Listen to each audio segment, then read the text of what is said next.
You're listening to The Black Hour, where the normal ends and the nightmare begins. Realistic horror stories. Unfiltered fear. New episodes drop every week, 3 chilling tales to haunt your nights.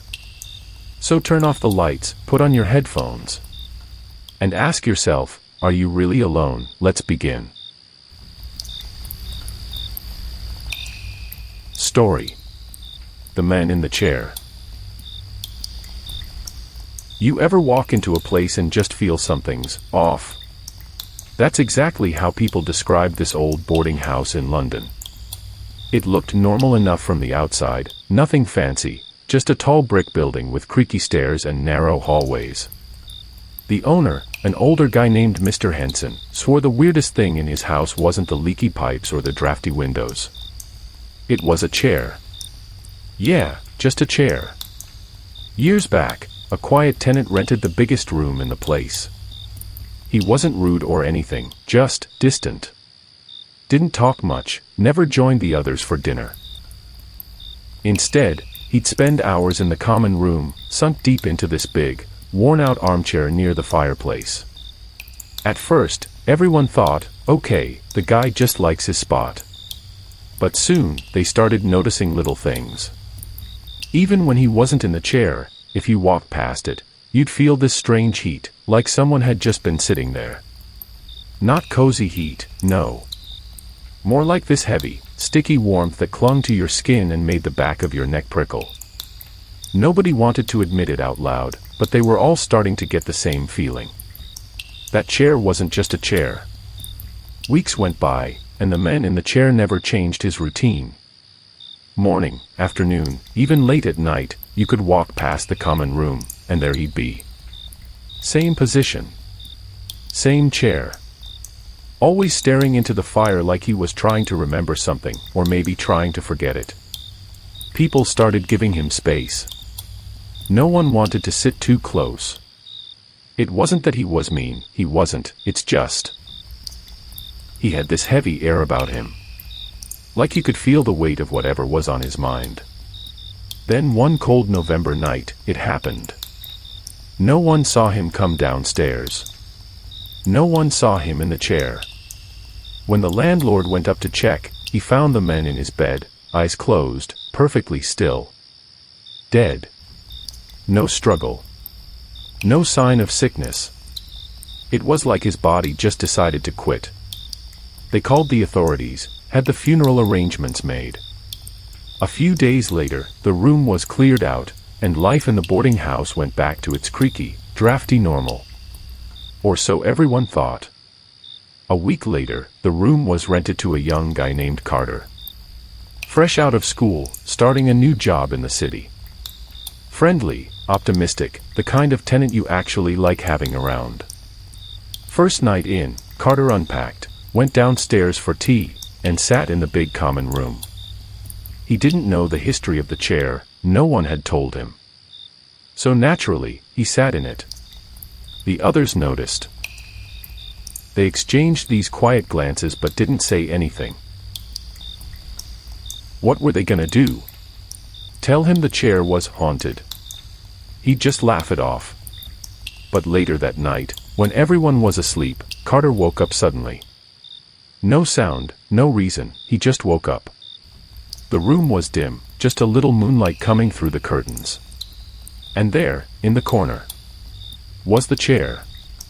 The same big, worn-out armchair from downstairs. It wasn't supposed to be in his room. It had never been in his room. And yet, there it was. Worse, there was someone in it. Carter said later that he couldn't make out every detail. The figure was just a dark shape against the moonlight, but the posture, the way the head tilted forward, hands resting on the armrests, it was exactly like the way that old tenant used to sit. The shape didn't move. Didn't speak. It just looked at him. Carter tried to sit up, to say something, but his voice caught in his throat. He couldn't even breathe right. It wasn't fear like being startled. It was that deep, suffocating fear that makes your chest feel heavy.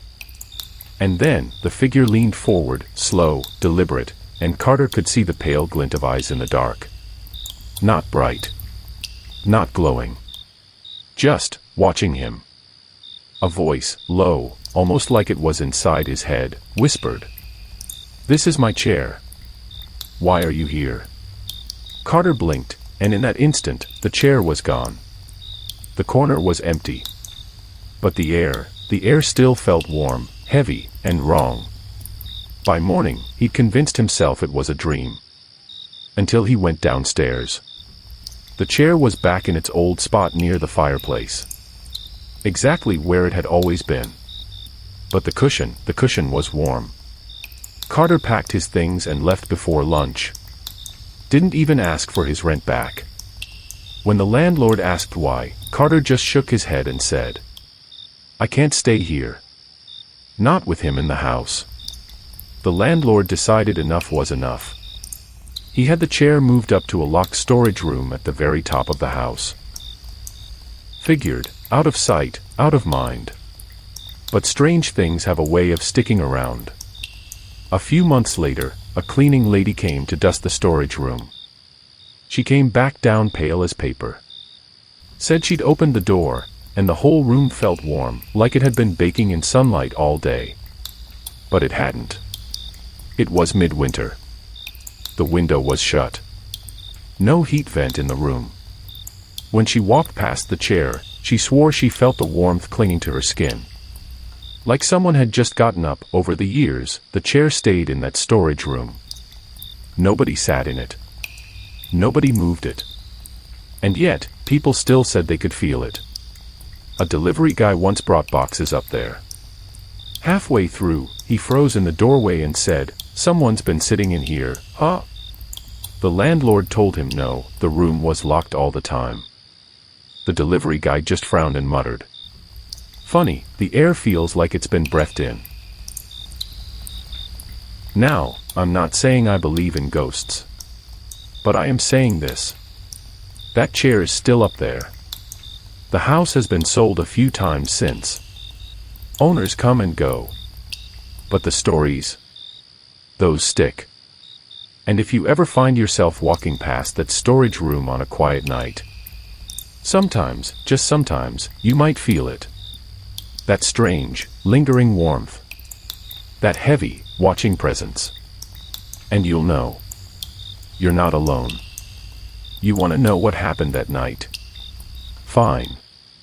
But don't laugh, okay? This isn't some ghost story I made up after a few drinks. I know what I saw, and what I felt. So, my first night there, nothing special. I unpacked my suitcase, had a quick dinner, and went downstairs. The common room had this big old armchair near the fireplace. Looked comfortable, so I sat in it. I didn't know it belonged to, well, him. People in the room got quiet when I sat down. I thought maybe I'd broken some house rule. But nobody said anything, so I shrugged it off.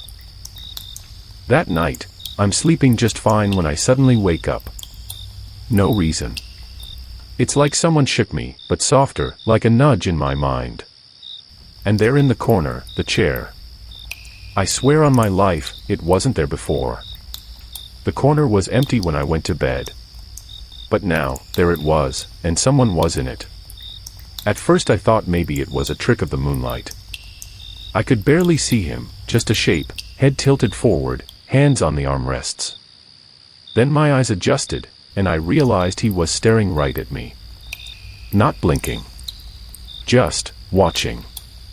I wanted to say something, "Who are you?" or "What the hell are you doing in my room?" But my throat locked up. I couldn't move. I couldn't even breathe right. And then, he leaned forward. Slow. Careful. Like he didn't want to scare me, but somehow that made it worse. His eyes weren't bright. They didn't glow. But they were cold, and they didn't feel alive. That's when I heard it. Not out loud. More like, inside my head. "This is my chair. Why are you here?" I blinked, just for a second, and the chair was gone. I sat there in bed, gasping like I'd just run a mile. In the morning, I went downstairs, and the chair was back in its spot by the fireplace. Same faded upholstery. Same sagging cushion. I touched the cushion, and, I'm not kidding, it was warm. That's when I knew I had to leave. You can think I'm crazy. You can say it was a dream. But if you ever stay in that house, don't sit in that chair.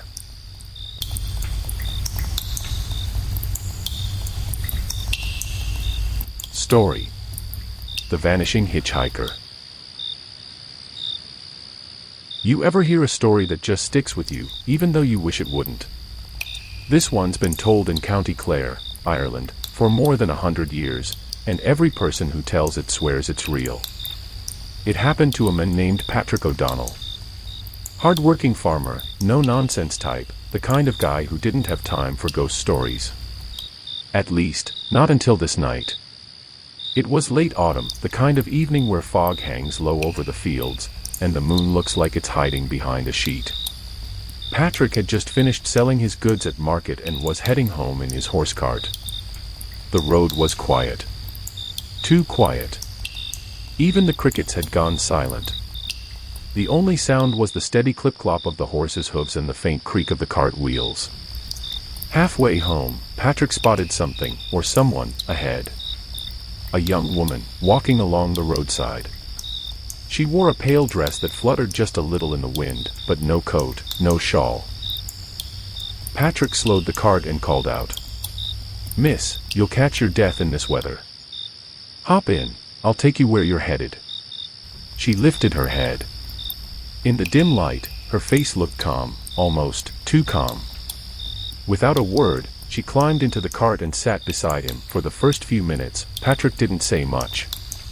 He figured she was shy, or maybe just cold. But the air around her felt different, sharper, like a winter wind had followed her into the cart. He reached behind him, grabbed an old wool blanket, and offered it. She didn't take it. Didn't even glance at it. Finally, Patrick broke the silence. "Where are you headed?" Her voice was soft, almost like it came from far away. "Up the road, past the old churchyard." Patrick knew the spot. Lonely stretch of road, nothing but a crumbling stone wall, a few leaning headstones, and an old iron gate. They rode on. The mist thickened. The horse's ears twitched, like it could hear something Patrick couldn't. By the time they reached the turn toward the churchyard, Patrick was ready to ask which cottage was hers. But when he turned to look, the seat beside him was empty. Patrick yanked the reins, the cart lurching to a stop. He scanned the road behind them, nothing. Just fog curling in the cold air, swallowing the path they'd come from. The blanket he'd offered her was neatly folded where she'd been sitting. No footprints on the cart floor. No sound of footsteps on the road. Heart thudding, Patrick drove straight to the nearest cottage, a small, lamplit home just before the churchyard. An old woman answered the door, wrapping a shawl tighter around her shoulders. Patrick blurted out the whole thing, how he'd given a young woman a ride, how she'd wanted to go past the old churchyard, and how she'd vanished before his eyes. The woman's face went pale. She didn't interrupt him, didn't smile, didn't try to laugh it off. When he finished, she said quietly, "You've seen her, same as my father did, and is before him. She died on that road, 50 years ago this very night." She nodded toward the gate in the distance. "That's where she's buried. Folks say she still walks home every year, looking for a ride that will take her all the way, but she never makes it past the gate." Patrick didn't stick around to ask more questions. As he climbed back into his cart, the wind picked up, cold and sharp as a knife. And somewhere behind him, just faint enough to make him doubt himself, he thought he heard footsteps in the fog,